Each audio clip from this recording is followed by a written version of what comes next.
ახალგაზრდობის საერთაშორისო დღე უკვე 10 წელზე მეტია, გლობალურად აღინიშნება და გამონაკლისი არც საქართველოა. ამ დღეს ყოველთვის ვცდილობთ, რომ ყურადღება მიექცეს ახალგაზრდების გამოწვევებს, საჭიროებებს და რაც მთავარია, საპასუხო სტრატეგიებს, რომელიც განაპირობებს ამ ძალიან მნიშვნელოვანი ახალი თაობის გაძლიერებას და მათი ადამიანური კაპიტალის ხელშეწყობას. და სამწუხაროდ მონაცემები გვიჩვენებს, რომ ახალგაზრდები დღემდე მრავლად აწყდებიან გამოწვევებს და მათ შორისაა დასაქმების და განათლების შესაძლებლობები.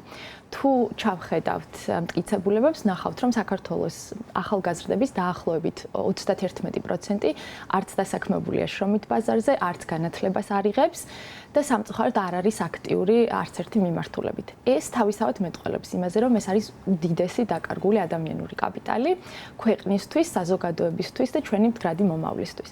ამასთან ერთად ახალგაზრდები ხშირად აწყდებიან გენდერულ სტერეოტიპებს, რომელიც ზღუდავს მათ მისწრაფებებს, ოცნებებს და რაც მთავარია ხელს უშლის მათი პოტენციალის სრულად რეალიზების შესაძლებლობას. ასეთი ტიპის გამოწვევებს შორისაა საზიანო პრაქტიკებიც, რომელსაც ახალგაზრდები მათ შორის რეგიონებშიც აწყდებიან. ასეთი ტიპის გამოწვევა ადრეული ქორწინება, ვაჟისათვის უპირატესობის მინიჭება. მიუხედავად იმისა, რომ ამ მიმართულებით გარკვეული პროგრესი არსებობს, დღემდე ეს რჩება მნიშვნელოვან საყურადღებო საკითხად, რომელიც უნდა დადგეს განვითარების დღის წესრიგში.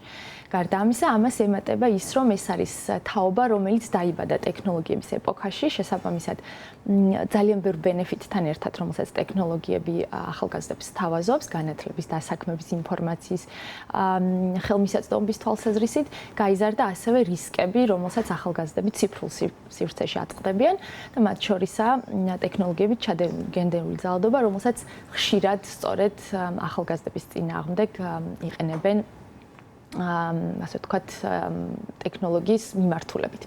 და მნიშვნელოვანია, რომ ამ კუთხით გაძლიერდეს საპასუხო სტრატეგიებიც და ზუსტად გაეროს მოსახლეობის ფონდი, რომლის მნიშვნელოვანი მიმართულება და მანდატის ნაწილი, რომ ხელი შეუწყოს ახალგაზრდების პოტენციალის სრულად რეალიზებას, ახორციელებს არაერთ მნიშვნელოვან პროექტს ადგილობრივ დონეზე, მათ შორისაა ახალგაზრდების სოციალური ცვლილებებისთვის პროგრამა, რომელიც შესაძლებლობას აძლევს ახალგაზრდებს ადგილობრივ დონეზე, რომ მათ თავად დაიწყონ აქტივიზმი და აიდენტიფიცირონ პრობლემები, განავითარონ პროექტები და იქცნენ ხმად ადგილობრივ დონეზე, რომელიც საუბრობს იმ მნიშვნელოვან გამოწვევებზე, რომელსაც ისინი თავად აწყდებიან.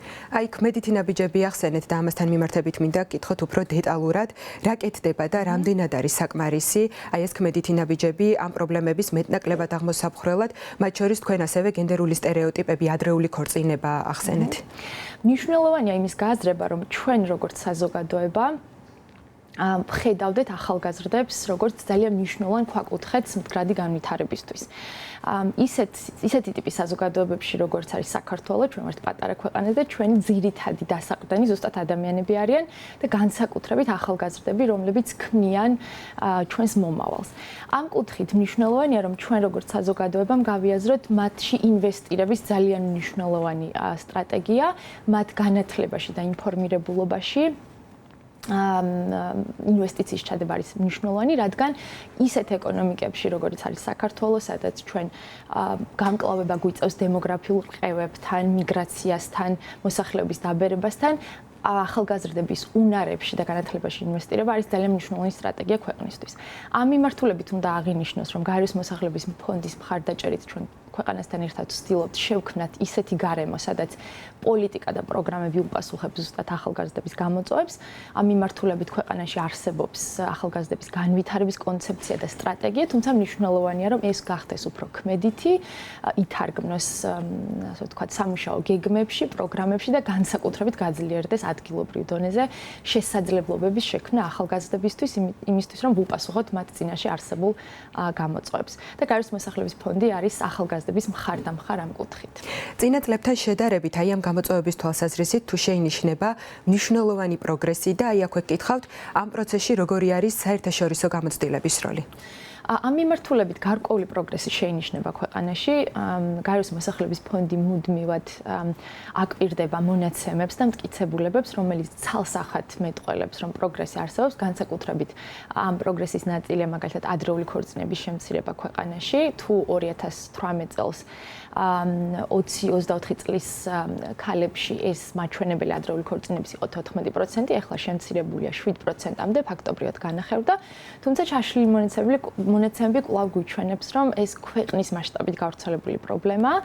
ჩვენ დღემდე ვაწყდებით გამოწვევებს სოფლად და ქალაქად მცხოვრებ ახალგაზრდებს შორის, სადაც კიდევ უფრო ნათელია, რომ დამატებითი ბარიერები ექმნებათ ახალგაზრდებს, რომლებიც სოფლად და რთულად მისადგომ ადგილებში ცხოვრობენ.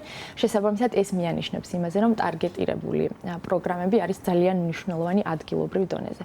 ასევე ცალსახა პროგრესია გენდერული თანასწორობის და ნორმების ტრანსფორმაციის თვალსაზრისით ჩვენ ვხედავთ მეტ ახალგაზრდა ოჯახს, რომელიც თანაბრად ინაწილებს შედარებით პასუხისმგებლობებს, აქტიურად არის ჩართული შვილის აღზრდის პროცესში, ირჩევს ისეთ პროფესიას ახალგაზრდა, რომელიც მის უნარებთან არის შესაბამისობაში, თუმცა ბოლო წლების განმავლობაში ასევე ვხედავთ, რომ ძლიერდება კონსერვატორული შეხედულებებიც, განსაკუთრებით ახალგაზრდა კაცებში, რაც დამატებითი მიმანიშნებელია ჩვენთვის, რომ ამ მიმართულებით გავაძლიეროთ მუშაობა განსაკუთრებით ბიჭებთან.